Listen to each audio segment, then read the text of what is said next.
All right, welcome back, guys. So what we're going to do is we're going to go to the JamStack website. We're going to select the site generators, and you have here 355 generators. That's a lot. Okay, but you can see that the number of stars on GitHub decreases. There are a lot of those static site generators. Number one, of course, is Next.js, and follows it Hugo for Golang, and then Gatsby. So Gatsby and Next.js are top for JavaScript. So I'm gonna click on Next.js, and you get Next.js website, you get Vercel website. Vercel is the company that's maintaining Next.js. So it says here, Next.js is a minimalistic framework for server-rendered React applications, as well as statically exported React apps. I'm not going to go into details in Next.js as I'm preparing a full course on Next.js, but I'm going to give you the gist of it in this tutorial.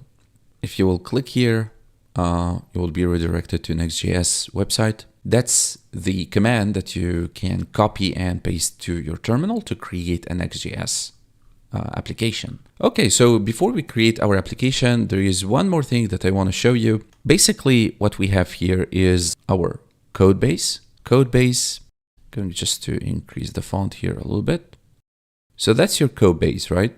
You get to push the updates for the build process. So this is build process. So from the build process, we're going to deploy our website or our application. And in the build process, this is going to do the continuous integration, continuous deployment. Okay, so that's also in the build process. Also, we can put it here.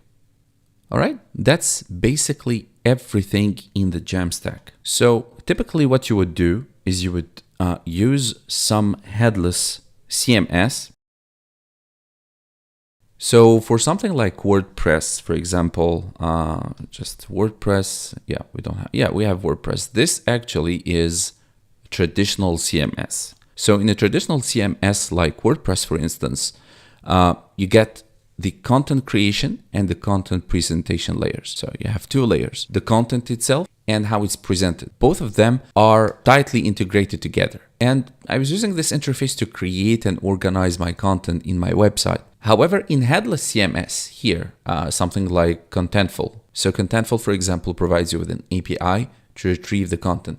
It doesn't dictate how this content is going to be presented via the themes and colors and all of that. So you can actually build the front end using any technology you want, like React, Vue, Angular, whatever. This separation is great for the developer experience because you get the flexibility that you want to create your front end using any front end framework. So I took just an example for Contentful, but there are other websites like Sanity, Strappy, so you can read more about Headless CMS. I will leave some links in the description below. You can check them out.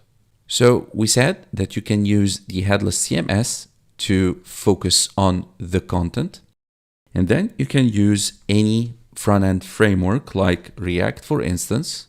I know I'm biased towards React. And since we are using Next.js now, so I'm going to put also Next.js, they are tied together, so Next.js and React. And from here, I'm going to move to the API. So you get your data inside your API, and then after that, you get to deploy directly to, we can do like this, to whether something like Netlify, Vercel, right? Can put them here.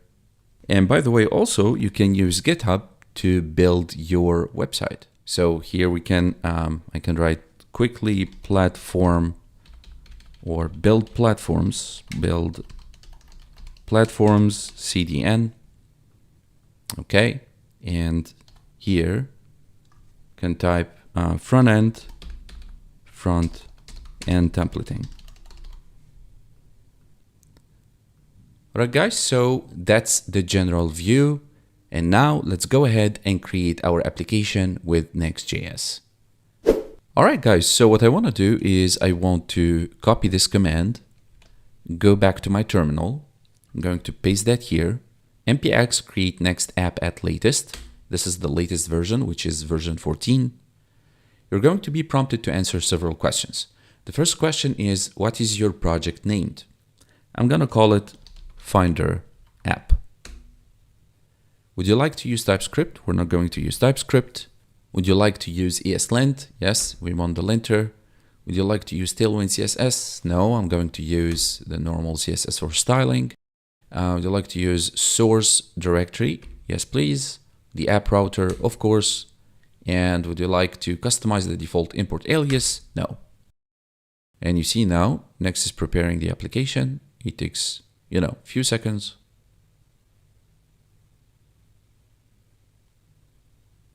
All right, so we are ready to rock and roll. Let's go to Finder app and let's open this with Visual Studio Code. All right, guys, so you can see that the components of the Next.js application is really minimalistic. You get the README file, package.json, Next configuration, jsconfig.json, .gitignore, and the ESLint rc.json. Inside the source, that's the most important thing. And the first thing that I love to do is always to change to .jsx. Let's go ahead and do npm run dev.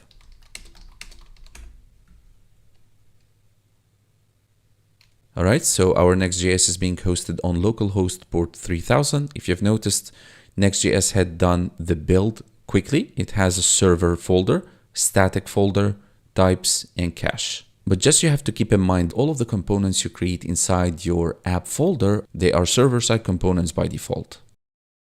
Let's just click on localhost port 3000 and let's go to Google Chrome.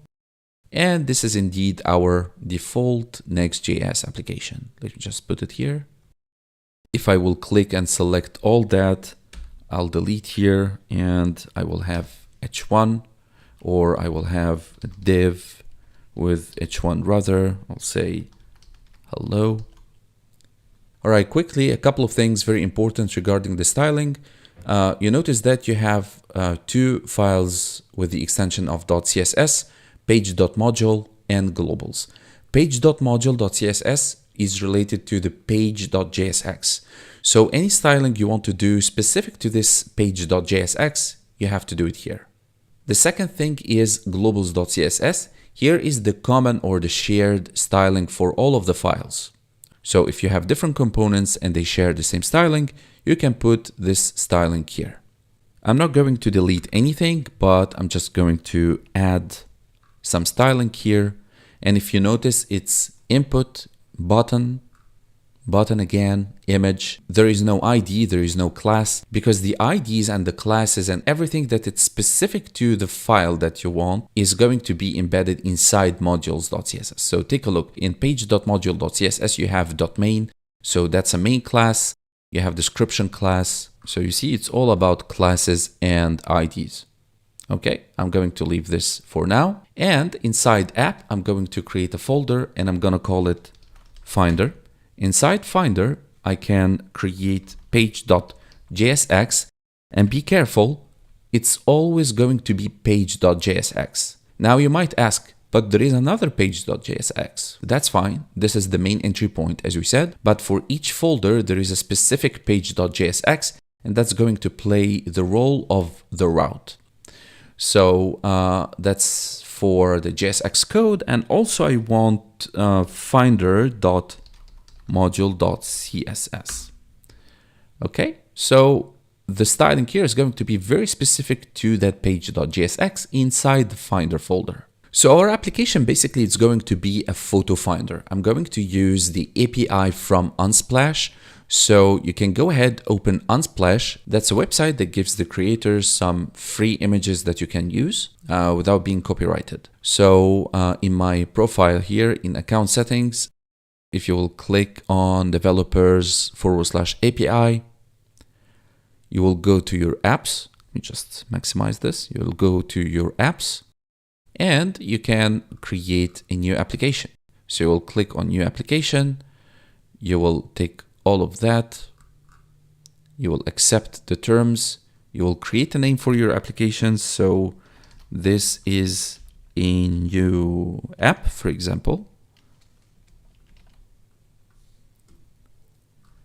All right. And you will be granted with an access key that's going to be used here inside our application. That's your API key. So that's going to be a very normal React component. In component, we type export default function, and I'm going to call this function finder. So I want to create a state to manage the search query. So const query, let's call it query, and set query. That's going to use state. So just let's do like that, use state. But what I want to do here above is I want to import from React. Also, by the way, we want to import that finder.modules.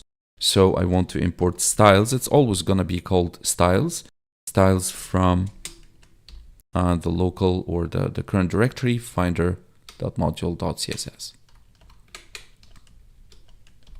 Okay, good. So that's the first state, and the second state to manage the search results. So I'm going to copy that, call this results, and this is going to be set results. Okay, good. Now I want to create a function to handle the form submission. And what will happen when we'll click this button? We're going to fetch data from Unsplash API. So that's the main idea. It's not very far from what we have done with the HTML, CSS, and JavaScript for the programmer's dev website. So I'm going to call that handle submit, and that's going to be an anonymous function that takes event to handle it, but also it's going to be an asynchronous function. We're going to prevent the usual behavior of the browser when we click on submit. So that's prevent default. Next, what I want to check out if the query dot trim is equal to. So here what I'm doing is I'm checking if the query is empty. In this case, I will not do anything. So if query.trim is equal to an empty string, in this case, I'm going to return. So next I want to send a GET request to the Unsplash API with the query. So whatever you're going to enter in that input field, the photo that you're looking for, this is the query that you're going to send to Unsplash API. So to do that, I'm going to just have the response or result or whatever response. That response is going to fetch. So in API documentation, if you'll get here below, libraries and SDKs. So if you will click on JavaScript, you will find here everything, the installation, the links, the API links, and everything. Okay, so I've copied that already. Let's just come here and I will have those backticks, Control V, and I will need also my API. So probably I will go here back again to my apps, and that's going to be this, for example. I have created many actually, so I can take this one. Be careful, that's the access key, not the secret key. Okay, so I've copied that. I'm going to paste it here, Control S. Okay, good. Let's come here, do like that. All right, so what I want now is to extract JSON response, do const data, and that's going to be the response.json, just like that. Takes await here because we have an asynchronous function, and also for fetch, that's await. Next, I want to update the results state with the fetched data. So here I want to set results, and I'm going to pass inside data.results. All right, so you can put the whole code in a try-catch code block if you want, but You know what? Let me take all that. Let's do like this. Let's do try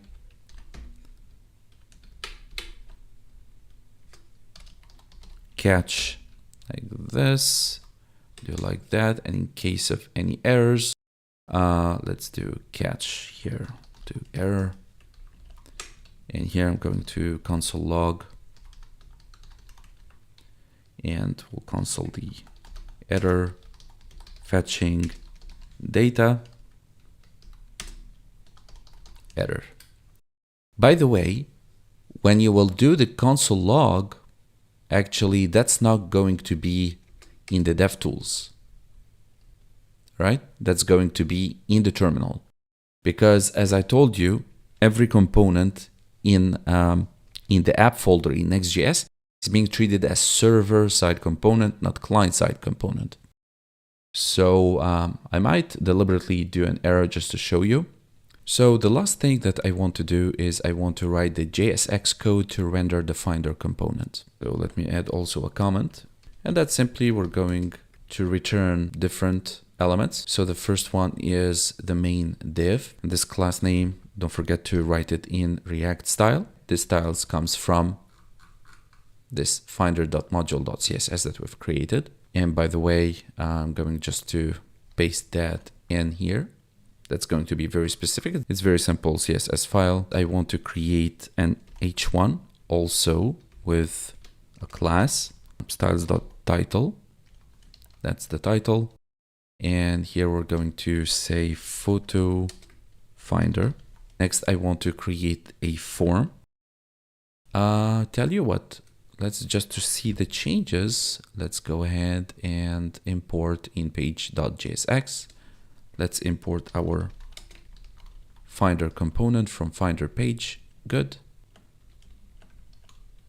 And let me delete all that. Control-Shift-K to delete everything altogether. Pass the Finder component here. And that's good that we have this error to show you, because it's very important to understand what's going on. So let's take a look to what the compiler error has to say. You're importing a component that needs useState. useState only works in a client component, but none of its parents are marked with useClient. So they are server components by default. And that's exactly what I've told you guys. All the components inside the app folder in Next.js are treated by default as server components. So the very simple way that Next.js provides us to convert a client component to a server-side component is that at the top here, you will have to write use client. And be careful, you have to write it like that. Once you will do Control S, everything will change and everything is going to be rendered properly. So it's going to be a very simple form. Results.map, we have an error here. I think I've made a mistake here. This should be an array. And that's the simple photo finder. Nothing really complicated. That's a very simple form actually, with an ID search form on submit, handle submit, and that's the function that we have written here above. We have an input field with type text with an ID and placeholder. Value is query, that's very important. And onChange is set to an arrowfed function, returning set query and e.target.value. And that's actually what we're going to be typing in this input field. We have a button, type submit, and that's search, and that's the end of the form. Next, we have a div with the results ID, class name, styles.results. And then finally, we are rendering everything. So results.map, we're going to map each photo, and we're going to have this image by different attributes. So we have a key, source, and alternative. We have an ID for each photo, urls.regular for the source, and alternative description if the photo is not displayed. And that's basically it. And let's go ahead and try. Let's do, for instance, whale. Let's do search. And you see the application has fetched data from Unsplash API. Let's do keyboard. All right. Let's do Cairo. And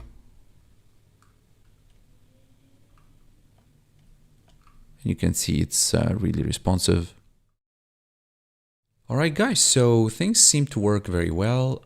Let's now try to deploy our website via Vercel. So what I want to do is I want to go to Next.js.org. So you see that deploy button. You need to click here and continue with GitHub. So you have the choice to continue with GitHub, with GitLab, or Bitbucket. In our case, we'll continue with GitHub. But first I need to come here and push the code to GitHub repository to create a repository first. So I'm gonna add all the files and we're going to do the first commit with initial commit message. Then I want to do git branch main to change from master to main. Okay, good. And next I want to open github.com and I'm going to add a new repository and I will call it JamStack Finder, I don't know, JamStack Finder Unsplash. That's a very long name. Hit enter. Now I want to copy that, git remote add. And finally, we're going to push our code, git push u origin main. Enter. Okay, good stuff. Now let's refresh our page. All right, fantastic. So now let's do continue with GitHub authenticating. So Vercel is connecting to our GitHub. And now it gives you the choice. So it looks like Netlify, right? So create GitHub repository. So you can read here to ensure you can easily update your project after deploying it. A Git repository must be created. So every push to that Git repository will be deployed automatically. So that's exactly the same idea applied by Netlify. So git scope backbrace repository name Next.js. We don't want to create a new one. We want to import our own. So we will click on import a different Git repository. Awesome. So JamStack Finder Unsplash, and you'll find here that this is the Next logo actually. That's awesome. Import. All right, cool. So root directory and you see framework preset. So that's Next.js. You see you get a lot of options. But as we have already created that with Next.js, we're going to leave it like that. And then finally, you will need to hit on deploy.